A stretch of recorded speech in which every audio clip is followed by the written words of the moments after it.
পাবনার সাঁথিয়ায় আধিপত্য বিস্তার নিয়ে খুন হয়েছেন যুবলীগ নেতা। নরসিংদীতে অটোরিকশা ভাড়া নিয়ে হত্যার শিকার হন যুবক। গুরুতর আহত হয় তার বাবা। এদিকে সুনামগঞ্জে চাঁদাবাজিকে কেন্দ্র করে দুপক্ষের সংঘর্ষে নিহত হয়েছেন একজন। প্রতিনিধিদের তথ্য ও চিত্রে ডেস্ক রিপোর্ট।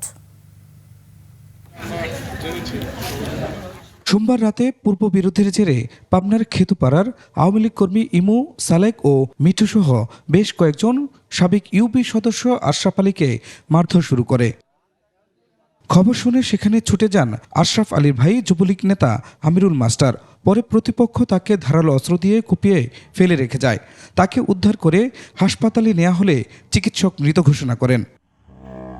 বিল্লাল, ইউনুস আর ফজলু, ঠিক আছে, ওরা আমাদের সাথে অনেক আগের থেকে শত্রুতাই। নরসিংদীর পলাশে হিমেল ও তার সহযোগীদের অটোরিকশা ভাড়া নিয়ে অপর যাত্রী মুকুলের তর্ক বিতর্ক হয়। পরে দেশীয় অস্ত্র নিয়ে মুকুলের বাড়িতে যান হিমেল ও তার সহযোগীরা।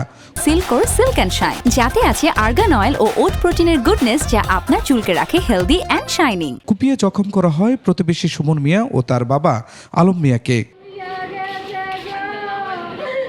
তাদের উদ্ধার করে হাসপাতালে নেওয়া হলে চিকিৎসক সুমন মিয়াকে মৃত ঘোষণা করেন।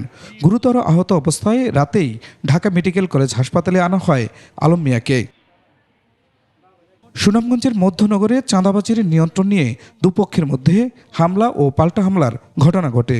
এ সময় মারা যান মোহাম্মদ আলী নামে একজন। প্রত্যক্ষদর্শীরা জানান, সাবেক উপজেলা ভাইস চেয়ারম্যান ও ছাত্রদল নেতা হারুন মাহমুদের গ্রুপের মধ্যে এ সংঘর্ষ হয়। Khurshid Alam, desk report, 21 television.